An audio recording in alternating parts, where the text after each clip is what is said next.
Halo guys, kembali dengan saya Kali Masada dari Akademi Kripto. Di modul kali ini kita akan membahas mengenai money management. Apa sih sebenarnya money management itu? Jadi money management ini seperti katanya ya, yaitu adalah manajemen tentang uang. Di sini akan dibahas mengenai bagaimana cara kita melihat uang dan bagaimana cara kita mengelola uang, terutama ketika kita melakukan aktivitas trading atau investing di market cryptocurrency. Jadi istilah money management atau istilahnya orang bilang MM ya, ini sangat berpengaruh dengan MM yang lain, yaitu adalah mind management. Jadi kita tidak akan mungkin bisa berhasil dalam trading atau investing ketika kita tidak memperbaiki cara pandang kita tentang uang. Karena cara pandang kita tentang uang ini akan sangat berpengaruh ke psikologis yang kita miliki. Jadi kalau MM yang pertama ini udah kacau ya, MM yang kedua yaitu adalah mind management ini juga kacau. Karena dari awal fundamental trading, investing itu adalah capital. Dan capital itu adalah uang. Kalau dari awal cara kita melihat uang ini udah berantakan, itu berarti kita tidak akan mungkin bisa menerapkan money management yang baik dan mind management atau pikiran kita ini akan selalu berantakan. Karena riset menunjukkan bahwa yang mempengaruhi ya portfolio performance atau growth dari portofolio yang teman-teman miliki ini bukan dipengaruhi oleh finansial literasi. Ya, jadi buku ya, kemudian seberapa jago ya kamu tarik-tarik garis, baca data on-chain atau berbagai aktivitas lain yang mendukung untuk mengumpulkan data ya, seperti mengkurasi informasi dan lain sebagainya. Itu nggak akan bisa bekerja ketika kalian nggak punya mind management yang baik. Ya, otaknya udah salah, sepinter apapun ya kamu tarik-tarik garis, sebanyak apapun buku yang kamu baca, ini kamu tidak akan pernah bisa berhasil. Karena di sini yang mempengaruhi portfolio performance ini adalah emotional intelligence ya. Jadi kecerdasan kita berpikir, kecerdasan emosi kita melihat suatu keadaan tertentu. Ini yang harus digarisbawahi ya. Jadi portfolio performance itu baru bisa naik ketika emotional intelligence kita itu tinggi ya.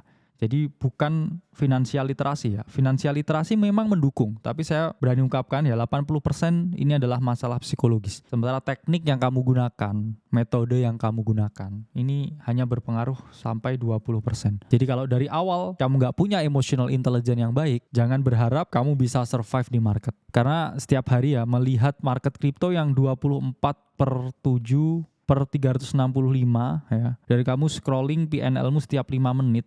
Wah ini forever is a long time ya rasanya ya. 5 menit scroll ya selama 24 jam, selama 7 hari, selama 365 ya. Di pesawat, di kapal, di becak ya, HP dibuka terus ya. Mudik dibuka terus, liburan dibuka terus. Nah ini efeknya sama ya. Ketika otakmu rusak melihat PNL, ini ada independence research yang mengungkapkan bahwa kecanduan lihat PNL ya, scroll angkanya naik turun, ini sama aja efeknya ketika kamu lihat kasino. Jadi efeknya sama ya, sama-sama merusak otak. Padahal kan kamu trading, ini kan kamu mencari kebebasan ya. I wanna be free.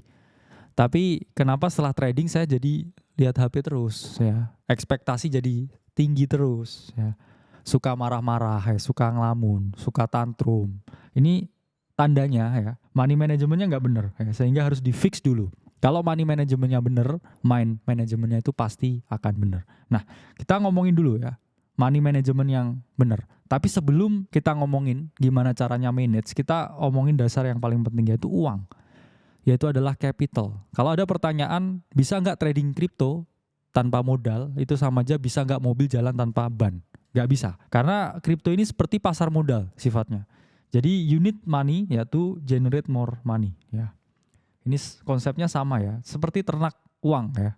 Ternak uang. Jadi ada uang ya. Kamu masukin kripto, ya uangnya jadi 2. Atau kalau kamu salah, ya uangnya jadi setengah, ya, jadi kecil gini. Di sini kita akan menjelaskan bahwa source of income itu penting. Itulah kenapa kita nggak pernah menyarankan teman-teman untuk keluar dari kripto ya. Portofolio hijau dikit, kayaknya udah cukup ya, nggak kerja nggak ya. Itu misconception. Oke, pertama kita akan bahas ya mengenai income dan juga bantalan income, di mana income ini dibutuhkan ketika teman-teman mau generate more money. Ya, ini adalah income misalkan, ini adalah kolam income ya, bukan kolam ikan. Ya, kalau kolam ikan empang namanya. Jadi di sini Ini ada 3 jenis income ya. Pertama ini adalah active income. Kedua ini adalah secondary income, dan ketiga ini adalah portfolio income. Nah, active income ini income yang teman-teman dapatkan secara pasti. Ya, emang dunia nggak ada yang pasti, tapi active income yang pasti. Misalkan kamu jadi guru, jadi dosen, ya. Misalkan kamu jadi notaris yang tetap atau pegawai hukum lain yang tetap, ya, yang mana kamu selalu dapat yang namanya gaji ya, atau salary. Ini selalu fix jumlahnya. Nah, kedua, misalkan kamu punya yang namanya secondary income. Ini bisa aja kamu punya laundry, tempat kos ya, coffee shop, yang mana bisa didelegasiin, nggak harus spend your time di sini. Dan yang ketiga ini adalah portfolio income, yang teman-teman dapatkan dari capital gain ketika aset investasi teman-teman meningkat. Nah, ketiga hal ini sangat berpengaruh kepada satu hal yang namanya itu adalah wealth, ya, atau kekayaan yang teman-teman miliki. Jadi active income ini sejatinya bisa teman-teman gunakan untuk kehidupan sehari-hari teman-teman. Ya, secondary income bisa untuk membesarkan bisnisnya teman-teman, atau juga bisa di flow ke portfolio income. Nah, portfolio income ini adalah yang teman-teman masukkan ke dalam kripto ya, ke dalam Bitcoin misalkan. Harapannya ini akan terus mengalami kenaikan dan juga bertumbuh. Nah, di sini teman-teman, ketika portfolio income ini naik, teman-teman jangan lakukan ya yang namanya ini cash out. Kenapa? Karena dalam jangka panjang ketika teman-teman cash out terus, ini nggak bisa yang namanya compounding ya. Compounding itu seperti ini. Ya, keajaiban ke-7. Keajaiban dunia bukan ke-7 ya, ke-8 ya kalau kata Warren Buffett. Dimana di sini ketika teman-teman gulung terus ya profitnya, semakin lama itu akan semakin gede. Tapi kalau di sini misalkan teman-teman udah profit ya 30 juta, saatnya beli iPhone ya. Naik 50 juta, saatnya staycation ya. Naik 50 juta lagi ya, oh ke Thailand asik nih. Ya, teman-teman putus ya kurvanya di sini. Dan teman-teman starting from zero again ya. Itu yang namanya adalah kesalahan ya ketika teman-teman menggulung portofolionya. Tapi kalau teman-teman portofolionya digulung ya, biasanya kan 100 ya. Ini misalkan. Kalau teman-teman membeli koin ya, ini kan biasanya 10. Anggap aja 100 ini naik 1000%. Ya. Berarti naik 10 kali lipat. Berarti jadi 1000. Teman-teman ketika membeli koin bukan hanya 10 lagi tapi 100 dan seterusnya. Inilah efek bola salju ya, atau yang kita sebut sebagai compounding effect. Makin lama makin gede. Itulah kenapa nggak pernah saya sarankan ketika portofolio income-nya ini bertambah besar, terus teman-teman rotasiin ke active income-nya ya. Beli mobil ya. Gedein coffee shop-nya dan lain sebagainya. Take profit. Ya, itu nggak pernah saya sarankan. Kenapa? Karena cycle di kripto ini masih sangat panjang ya. Sekali cycle 4 tahun dan ada cycle-cycle selanjutnya. Jadi nggak ada alasan buat menyerah ya. Jangan menyerah kalau kata The Massive ya. Jadi terus digulung ya, supaya portofolionya ini tambah lama, tambah gede. Bahkan ketika 2 tahun ya, saya trading kripto ya, dari modal 30 jutaan, ini lebih sedikit ini kayaknya. Ini saya nggak pernah yang namanya withdraw ya, cash out ya. Bahkan ketika saya mau cash out itu saya mikirin bisa di cash out beneran gak ya duitnya ya. Karena saya anggap aja ini uang monopoli, uang game. Itulah kenapa mental saya sangat in-check ya. Bukan cek ya, tapi in-check ya. Mental saya itu selalu terjaga. Karena saya gak bisa dan gak pernah mikir ini di luarin duitnya bisa dibuat apain ya. Jadi saya terus gulung. Oh ternyata udah banyak ya. Ternyata bisa beli rumah ya, beli mobil ya. Baru saya mikir ya cara cash outnya seperti apa. Nah ini yang teman-teman harus lakukan juga ya. Jadi jangan masuk kripto udah mikir, wah duitnya ini bisa buat apa ini ya. Kamu desperate. Dan Tuhan membenci orang yang desperate. Ya, saya dari dulu tuh selalu berdoa minta kebahagiaan ya. Tapi gak pernah dikasih ya. Dikasihnya duit terus. Itulah kenapa saya tambah pusing ya. Makin lama tambah pusing, semakin banyak duit. Kata Drake ya, more money more problem ya. Bring me motherfucker problem ya. Itu kata Drake ya. Jadi itulah kenapa teman-teman gak pernah boleh desperate ya. Ketika mau masuk ya, udah tahu gajinya sekian, punya secondary income sekian, dan juga punya portfolio income sekian. Baru di situ ya teman-teman generate lagi more money ya untuk di active income-nya ya. Naiklah jabatan ya. Biasanya jadi manajer, sekarang jadi kepala ya. Lama-lama jadi direktur, kan nambah terus gajinya. Berarti lifestyle-nya juga bisa meningkat. Terus misalkan punya secondary income ya, coffee shop-nya tambah rame ya, buka cabang di berbagai tempat. Ya, terus kemudian portofolionya ya, Bitcoin-nya meningkat terus makin lama. Nah, ini yang dinamakan cara membangun wealth.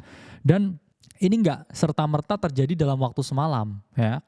Kalau semalam ya itu bangun candi ya, Candi Prambanan ya, untuk Roro Jonggrang. Itu semalam, itu pun masih semalam. Ya enggak ada yang tik ini ya. Jadi nggak ada yang instan ya. Semua itu butuh yang namanya proses. Nah, kita bahas sekarang alokasinya ya. Misalkan saya punya 100 juta, terus kemudian mau saya investasikan ke kripto ya. Di sini apa yang harus saya lakukan? Di sini kita bisa membedahnya ya ke dalam 2 skenario, yaitu adalah skenario yang pasif dan juga yang agresif. Apa itu skenario yang pasif ya? Skenario yang pasif ini misalkan teman-teman alokasikan 100% ini di market spot. Apa itu maksudnya? Ya teman-teman bisa mengalami kenaikan ketika harga suatu aset itu naik. Kalau turun rugi ya. Ini ketika teman-teman mau pasif. Tapi kalau teman-teman mau agresif, teman-teman juga bisa split 70-30. Jadi 70 di market spot, 30-nya di market derivatif. Apa itu market derivatif? Itu adalah market di mana teman-teman bisa berdagang posisi 2 arah ya, posisi naik atau turun. Ketika teman-teman berdagang posisi turun atau sell short, ini ketika harga suatu aset turun, ini teman-teman bisa memperoleh keuntungan. Nah, dulu derivatif ini fungsinya adalah untuk hedge ya, tapi sekarang dijadikan suatu alat untuk spekulasi. Nah, 30% di derivatif ini pun memiliki risiko yang sangat tinggi karena 70%-nya di spot juga, ini juga risikonya tinggi ya. Di kripto ini risikonya itu ada 2. 1 risiko yang tinggi, 2 risiko yang sangat tinggi. Itulah kenapa teman-teman di sini harus memahami. Semua di kripto itu nggak ada yang nggak ada risikonya. Selalu ada risikonya ya. Hidup pun juga penuh risiko. Misalkan saya beli kopi ya, kopinya ketumpahan di baju saya, akhirnya saya harus pulang ya, nggak jadi kerja, itu pun juga risiko. Atau saya jalan ya tiba-tiba ketabrak motor ya, itu juga risiko. Ya nggak ada yang tidak ada risiko ya. Ya mungkin mati ya, tapi mati pun juga dimintai pertanggungjawabannya. Jadi nggak ada yang bebas ya, di dunia ini nggak ada yang bebas. Itu yang harus kamu pahami. Nggak ada yang bebas, nggak ada yang selalu enak. Kalau ada enak dikit itu bonus. Ya, jangan mencari justifikasi bahwa oh saya harus selalu menang di kripto, saya harus selalu berhasil. Nggak ada yang selalu berhasil ya. Yang pasti itu mati. Itu harus teman-teman pahami. Nah di sini ketika teman-teman pasif ya, kecenderungannya ini adalah risk averse ya, orangnya mau menjauhi risiko. Ya ini boleh 100% spot. Itu pun asetnya harus teman-teman pikir ke aset-aset yang relatif ya, risikonya rendah. Itulah kenapa kalau mau pasif, saya risk averse ya. Saya ini masuknya Bitcoin dan juga Ethereum. Kenapa? Karena Bitcoin itu adalah aset yang utama di market dan Ethereum itu adalah aset secondary, tempat di mana berbagai altcoins dibangun. Jadi sama aja beli Ethereum itu membeli indeksnya dari altcoin. Itulah kenapa di sini sangat disarankan kalau pasif ya 100% aja teman-teman di spot Bitcoin Ethereum. Tapi kalau teman-teman di sini agresif ya, saya ini adalah lelaki sejati ya. Saya sering jatuh ketika kecil ya. Saya ini suka menanggung risiko ya. Saya ini tulang punggung keluarga ya. Ini apa yang harus teman-teman lakukan. Nah, ini teman-teman bisa menggunakan cara yang sangat agresif ya. 70% di spot, 30%-nya ini di derivatif. Misalkan di sini gimana background check-nya? Kalau 70% di spot, kalau mau agresif, teman-teman bisa trading yang namanya altcoin ya. Alternatifnya dari Bitcoin dan juga Ethereum. Ada banyak sekali ya altcoin di luar sana ya. Tapi nggak semuanya bagus ya. Sama seperti memilih jodoh ya. Banyak wanita di luar sana ya. Tapi yang bagus mungkin 1 atau 2 ya. Cuman ini 1 ya, ini 2. Kalau kamu pas milih yang salah, ya apes ya. Ini seperti memilih altcoin ya. Jadi itulah kenapa teman-teman harus pahami, harus ada skill set khusus ya. Ketika kamu mau meriset sesuatu. Kalau kamu nggak bener ya risetnya, ya kamu apes ya. Salah memilih. Itulah kenapa ya. Penting sekali yang namanya diversifikasi. Karena kita nggak tahu bisa milih yang busuk telurnya ya. Jadi bukan jodoh ya ini. Kalau jodoh 1. Kalau yang lain boleh diversifikasi. Investasi harus diversifikasi ya. Ketika teman-teman di sini beli altcoin ya. Ini dari modal 100 juta misalkan. 70%-nya ini mau teman-teman masukkan ke market spot. Berarti teman-teman untuk di spot ini kurang lebih uangnya adalah 70 juta. Nah dari 70 juta ini jangan dibelikan 1 altcoin, ya kan? Habis lihat margin call, wah saya punya 70 juta nih ya, super agresif. Saya ini pemberani nih, langsung ya, harta tahta manta, semua dibelikan manta. Ya, mantap gitu ya. Langsung dibelikan, dihantam semua di manta ya. Turun 5% mulai deg-degan ya. Turun 15% mulai pucet ya. Turun 20% udah mulai linglung ya. Turun 30% ngarang-ngarang cerita sedih ya, turun 50% langsung hate comment di TikToknya Aceh. Nah ini yang terjadi ketika kamu nggak bisa menerapkan portofolio sizing yang benar. Ya, dari uang 70 juta, ini maksimal kalian masuk ke dalam satu aset, ini adalah 10% dari modal yang kamu miliki. Ya, jadi analoginya seperti ini. Ini ada 10 slot ya di sini. Ya, di mana masing-masing slot ini isinya adalah 7 juta. Yang mana alokasi untuk membeli manta misalkan ini hanya satu ya alokasinya dari 10 slot yang kamu punya. Sementara di sini teman-teman pun juga harus split ya, masuknya ini harus di split. Apa artinya? Kalau misalkan mau masuk 7 juta, ini nggak perlu dihantam sekali masuk. Misalkan marketnya lagi bergerak seperti ini ya, atau seperti ini. Nah ini teman-teman bisa average buy-nya ya. Di sini mungkin beli 1 juta ya, beli lagi 1 juta. Di sini lagi beli 2 juta. Di sini beli 3 juta misalkan. Nah ini ketika teman-teman split entry-nya, harga rata-rata teman-teman masuk ini di sini. Ya, ini average price-nya ini di sini. Tapi kalau misalkan teman-teman di sini all in ya, harta tahta mantap di sini langsung masuk semuanya 70 juta ya di sini. Ini ketika market ada berita perang kayak kemarin, ketika mendadak ya ada hal yang tidak mengenakan ya di market. Ini apa yang terjadi ya, teman-teman portofolio ini akan mengalami penurunan ya atau drawdown. Di mana di sini ketika semuanya dimantah ya 70 juta ini dimantah ya, harta tahta mantap, tiba-tiba mantapnya ini drop 30%. Apa yang terjadi? Kamu langsung minus 21 juta. Ya. Anggap aja hampir ya, ini 21 juta ini hampir 3 slotnya ini udah langsung hilang ya. Padahal kamu bisa diversifikasi di sini. Ya. Masih banyak telurnya yang bisa dibagi ke berbagai tempat yang berbeda. Itulah kenapa maksimal untuk satu koin itu adalah 10% dari alokasi, dan dari 10% ini nih teman-teman split juga ya. 25% misalkan per entry, 25% per entry, 25% per entry, 25% per entry. Dan golden rules ini adalah 30% dari uang yang kalian miliki ini harus stay liquid. Apa artinya? Artinya selalu ada penurunan. Selalu ada downtrend, selalu ada event yang tidak kalian harapkan terjadi. Itulah kenapa di sini teman-teman harus 30% ini liquid. Berarti 30% dari 70 juta berapa? Kurang lebih 21 juta. Jadi 21 juta ya. Kalau misalkan di sini udah dibelikan koin A, B, C, D, E, F, ini G, ini 30%-nya ini harus stay liquid. Kenapa? Kalau misalkan ada dip di market, ini kamu masih bisa beli ya. Dan ketika kamu bisa beli, ini pun bisa kamu gunakan untuk tujuan jangka pendek ya. Misalkan di sini beli ya, terus dia di sini bounce, ya ini kamu jual ketika dia naik 2 kali lipat ya. Untuk kemudian kamu lindungi ya portofolio kamu yang di sini mungkin lagi floating. Itulah kenapa di sini selalu penuh dengan ketidakpastian ya. Yang pasti itu cuma mati. Ya, jadi di sini harus teman-teman pahami cara mengalokasikan portofolio itu dengan benar. Nah, selanjutnya kita akan bahas ya masalah di market derivatif. Nah, market derivatif ini memiliki manajemen yang berbeda. Karena teman-teman bisa memperoleh keuntungan ketika harga naik dengan long. Tapi teman-teman juga bisa memperoleh keuntungan juga ketika harga ini turun dengan melakukan short. Nah, derivatif ini jauh lebih sulit. Kenapa? Karena biasnya ada 2 ya. Sebelumnya kan, biasanya cuma naik. Kamu nggak akan mungkin salah posisi. Ketika marketnya naik, saya bilang naik ya. Kamu grow ya portofolionya. Tapi kalau misalkan, hari ini long apa short ya? Marketnya naik dulu ya, panik ke stop loss shortnya ya. Terus habis itu, ini kayaknya waktu long nih ya. Habis itu ditarik dulu turun, apa short ya saya?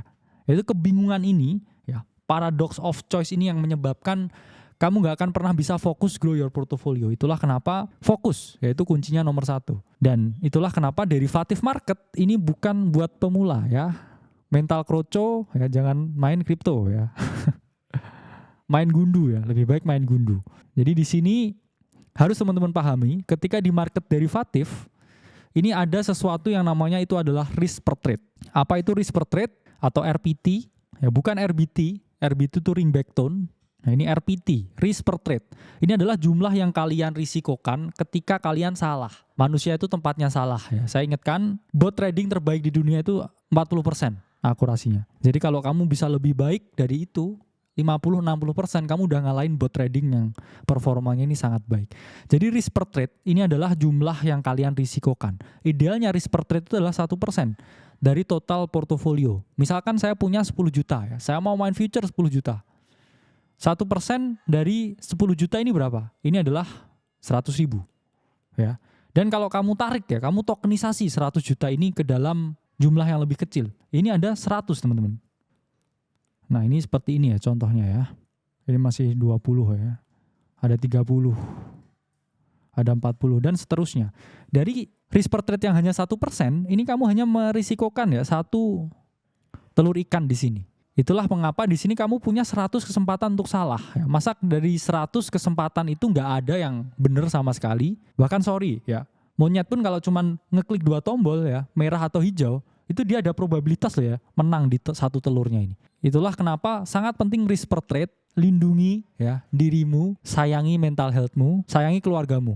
Jangan all in ya, habis itu salah langsung pamer cerita sedih. Karena hidup ini menyedihkan, saya tahu hidup ini menyedihkan, tapi kita nggak boleh pamer-pamer terus cerita sedih ya. Berarti ada konsep yang salah. Di risk per trade, ini teman-teman memahami bahwa teman-teman punya kesempatan 100 kali salah ya. Bayangkan kamu 100 kali salah dimaafkan. Ini analoginya misalkan kamu punya 100 nyawa ya. Kucing ini misalkan ketabrak 100 kali tapi masih hidup. Tapi kalau ketabrak ke 101 gimana bang ya? Ya mati ya. Tapi di sini teman-teman harus pahami ya. Dari 100 nyawa ini nggak mungkin ya kamu nggak bisa recover salah satu di sini. Itulah mengapa sangat penting ketika di future ini teman-teman harus menerapkan 2 hal. Ya, satu ini adalah nggak pernah average down. Apa ini average down? Ini ketika teman-teman buat ya ini trading plan ya. Ini adalah entry, sini exit, di sini invalidasinya. Ketika teman-teman masuk di sini ya. Ketika harga turun, terstop loss udah. Jangan tiba-tiba di sini wah ini masih bisa bouncing nih ya sepertinya di sini. Apa saya matiin ya stop lossnya? Ya turun lagi. Wah turun lagi nih. Saya kayaknya juga entry lagi nih di sini ya. Telur ikannya di sini diambil lagi ke sini. Ini pasti habis ini bounce di sini. Masih turun lagi ya. 1 telur ikan lagi dikorbankan. Turun lagi ya. Akhirnya 5 sampai 10 telur ikannya dikorbankan dan ternyata marketnya crash. Apa yang terjadi? Ya ini kukut ya. Dagangan telur ikannya ini kukut, hilang semuanya. Ternyata waduh tinggal 70% nih. Padahal ketika 70% teman-teman mau mengembalikan lagi ini lebih sulit. Akhirnya revenge trading lagi yang dirisikokan. Wah tadi saya udah ke stop loss nih 30% modal saya hilang. Next trade ini saya pasti bener saya langsung risikoan 50%. Ini kalau misalkan saya berhasil ya ini saya langsung balik modal. Apa yang terjadi setelah merisikokan 50%? Mau nge-short misalkan, ini nge-short ini ya. Saya trader TikTok, short. Ternyata malah marketnya reverse ya, kamu kehilangan semuanya. Ya you lost everything. Itulah kenapa di market derivatif ini sangat sulit karena ada 2 bias ya. Ada 2 bias ya. Inilah kenapa di sini harus teman-teman pahami, selalu pakai fixed entry. Jadi nggak ada yang namanya average down. Kedua, jangan hedge ya. No hedging. Hedging itu apa? Misalkan di sini teman-teman pasang posisi long ya. Saya long di sini. Ternyata masih ditarik turun ya. Posisi longnya ini nggak di close, oke? Tapi di sini ya udahlah saya di sini short juga ya. Ternyata di sini udah open short ya. Malah marketnya naik ya. Ini negatif, ini juga negatif. Terus ternyata dia masih turun, masih copi-copi di sini. Yang long ini udah negatif, short ini udah negatif ya. Keringatnya udah segede jagung ya, udah kayak wah, apa yang harus saya lakukan ya? Apakah pinjol? Ya, jangan seperti itu ya. Itulah kenapa never average down. 2 ini sangat berpengaruh terhadap kesehatan psikologis teman-teman dan keberhasilan jangka panjang ketika teman-teman trading. Money management is everything. Itulah kenapa risk per trade ini sangat penting dan teman-teman jangan pernah hedging, jangan average down. Dan di sini kalau risk to rewardnya 3:1, kamu merisikokan 1, kamu mendapatkan 3, ini kamu nggak perlu menang semuanya. Misalkan kamu 5 kali trading, ya di sini menang, di sini kalah, di sini menang lagi, di sini menang lagi, ya. Terus habis itu terakhir kalah. Kalau kayak gini, ya skenarionya, ini sekali menang kamu dapat 3, oke? Dan sekali kalah misalkan kamu kalah 1. Ini kalau di total, ya ini 9 dikurangi 2. Kamu masih plus 7. Inilah pentingnya risk to reward ya. Bahkan skenario mungkin dibalik ya. Kamu kalahnya lebih banyak. Misalkan di sini kalah beruntun. Terus baru menang 2 kali. Nah ketika kalah min 1, terus kemudian di sini plus 3, ya ini plus 3 sama dengan 6 ya. Dikurangi 3 sama dengan masih plus 3. Bahkan ketika kamu banyak salah, kamu akan dimaafkan. Market ini adalah wanita yang sabar. Banyak kesalahan tapi terus dimaafkan. Ya, itulah pentingnya menggunakan risk to reward yang baik. Gak ada yang istilahnya menang 100%. Ya, saya selalu benar. Saya selalu ini ya. Itu gak ada. Itu hanya ada di dunia fantasi. Jadi market bekerja seperti ini. Kalau di sini kamu ngatur money manajemennya udah bener, ini otomatis pikiranmu akan sehat ya. Kamu nggak tantrum, kamu nggak marah-marah, kamu nggak penuh dengan cerita sedih, kamu nggak penuh dengan drama ya. Itulah kenapa money management is everything dan sangat menentukan keberhasilan trading teman-teman. Selanjutnya akan kita bahas mengenai mind management atau manajemen psikologis. Saya Khalid Masada dari Akademi Kripto. Sampai berjumpa di video selanjutnya.